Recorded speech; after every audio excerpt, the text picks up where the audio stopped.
must stop the terror. I call upon all nations to do everything they can to stop these terrorist killers. Thank you. Now watch this drive. All right, you need another. See you at church.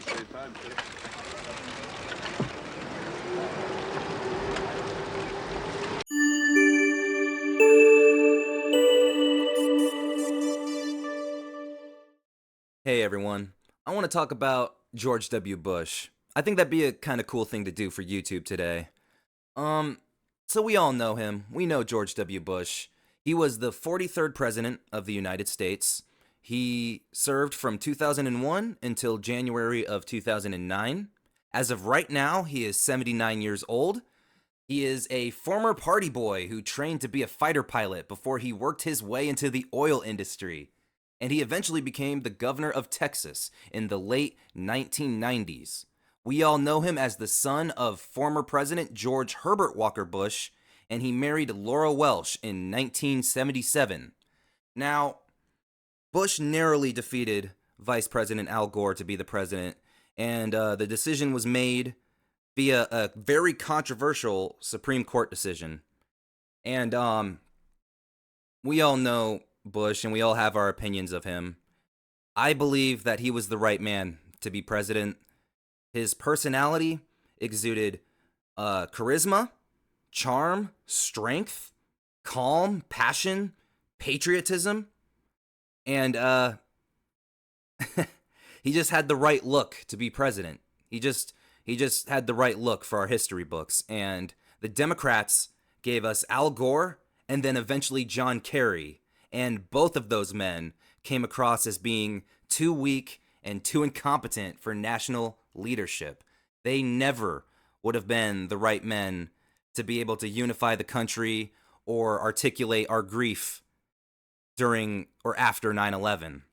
And George W. Bush, in an unmatched way, was able to verbalize and speak to the American people during unimaginable, historic national grief. And he was just the right guy to be American leader. You know, he was an American leader. Now, I disagree with plenty of things that his administration did.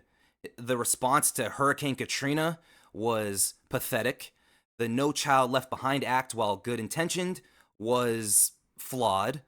The Patriot Act really infuriated American voters and went way too far. It was a little bit unhinged. His tax cuts were irresponsible, and his lies after 9/11 were even less responsible. His appeals to Christianity and his regressive social views were not in line with what I want for America. And although he has advocated for more women to be in global, worldwide governments, so he wants more women in politics and stuff like that, so that's kind of cool. And he's lightened up over the years, and he's kind of been more self-aware of some of his shortcomings. But with all that being said, he's definitely not Donald Trump. He's not MAGA. You know, he's better than what Republicans have unfortunately become, at least in terms of in the Senate and in the White House. I'm not talking about conservative or Republican voters right now, although I don't really know how many of them would really feel about George W. Bush. I think George W. Bush gets a very bad rap, and more often than not, people spend more time criticizing him than actually saying anything good that he might have done. So, I have a few things that I think George W. Bush did well, and I want to talk about them real quick. He established the United States Department of Homeland Security, which I think is pretty decent. They handle a lot of things that a government department should handle. And some of the things that they handle are anti-terrorism, civil defense, immigration and customs border control, cybersecurity, transportation security, maritime security, and sea rescue, along with the mitigation of weapons of mass destruction. Now, Kristi Noem, Donald Trump, and the current usage of the Department of Homeland Security right now is reckless and kind of stupid and irresponsible. I don't support that. But as a response to 9/11 and average everyday work, if it was a responsible president and not Donald Trump, I like the way George W. Bush handled the Department of Homeland Security, and I think we should have a Department of Homeland Security, especially when they handle all these good things and they're responsible for protecting our nation and guarding the security of our nation when it comes to very, very serious threats. And despite the lies after 9/11 of the Bush administration and the misleading information and the over-the-top bombing, which I think we should have had a violent response to 9/11, but George W. Bush, John Bolton, all of them, they were a little bit unhinged. If they had toned it down just a little bit, pulled it back just a little bit, I think we would have been A-okay. The history books would have been more kind to them, but, you know, we got what we got. They did what they did, and they did a few good things. Now, George W. Bush's verbal response to 9/11, I think this was very decent. Now, let's just watch this real quick. George W. Bush flew out to New York, and he's right now standing in the rubble of the former World Trade Center that got attacked by the horrible group of Al Qaeda.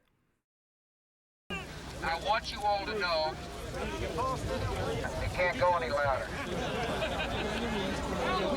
He still manages to stay calm. He manages to be charismatic, tell jokes. It might be a little bit kind of tone deaf that he's a little too relaxed, but he's not overreacting. He's not freaking out. He's just being a normal, relatable guy. He knows that he's the president during a devastating time. He knows he has to lead his people. Now just listen to what he says. Just pay attention to his character and his personality. I want you all These are his instincts, right in the moment, in real time. to know that America today is on bended knee in prayer for the people whose lives were lost here, for the workers who work here, for the families who mourn. His instincts are to go to the site of American grief and speak to the American people on their level. He has good instincts here. These are good instincts. This nation stands with the good people of New York City and New Jersey and Connecticut as we mourn the loss of thousands of our citizens. It's about working together, standing together, and uniting in a message of strength. I can hear you. Some people in the back yelled out, "We can't hear you. We can't hear you, President Bush." And he yelled out, "I can hear you." The president hears you, good sir. I can hear you.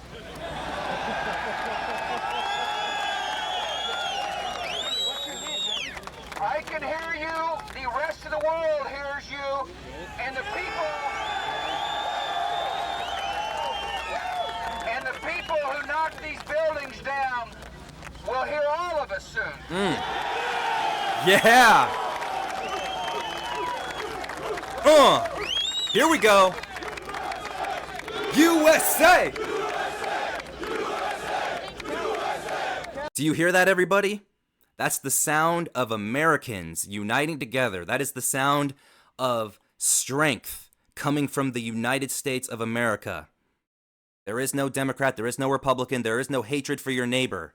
There is just uniting together and getting out our anger and frustration and coming together for a solution to go after the people that hurt us. All right? It's not okay to attack America. All right? It's not okay to attack our people.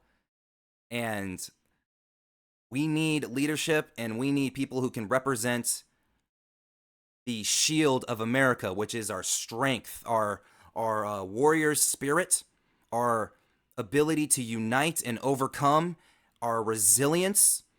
And foreign nations, more often than not, I feel like they underestimate America until they fuck around and find out. And more often than not, Democrats, they embody too much weakness, and they unfortunately hold us back in terms of military strength. And Republicans, right now, they embody a little bit more strength in terms of how we will respond if somebody tries to attack our nation. And George W. Bush did relatively well. And also, we all know and love the man, Fred Rogers. He was a good man. He had good characteristics. He embodied good traits. And his guidance for American youth and future generations of our country was beautiful, and it was honorable. And I really wanted to see this man get far more federal recognition than he did. Everyone loved him. He got awards and all that. And we all remember him for being an advocate for children's broadcasting and children's education. Luckily, just months before this great man unfortunately passed away, President George W. Bush did honor him with the highest honor that a civilian in America can receive. He gave him the Presidential Medal of Freedom to Fred Rogers just months before this great man sadly, unfortunately, and tragically passed away. So I want to thank George W. Bush for doing that. It's not small. It really isn't small. It's good to give this man a proper spot in our history books and thank him and award him, recognize him for how much love that he gave to the American people. So it's good that George W. Bush honored him with that. So say what you want about George W. Bush. I don't think he was the worst president. I don't even think he was in the top 10. He had many, many, many faults. He did quite a few things wrong. He'll probably burn in hell someday, but at the very least, he created the Department of Homeland Security. He united us and showed American strength after our worst, most horrific moment after we were attacked. And he honored a man who deserved to be honored when many presidents before him weren't doing that. And Donald Trump right now and Republican leadership, they don't embody the same good things that George W. Bush embodied. So, 43rd President George W. Bush, he wasn't great, but he wasn't the worst.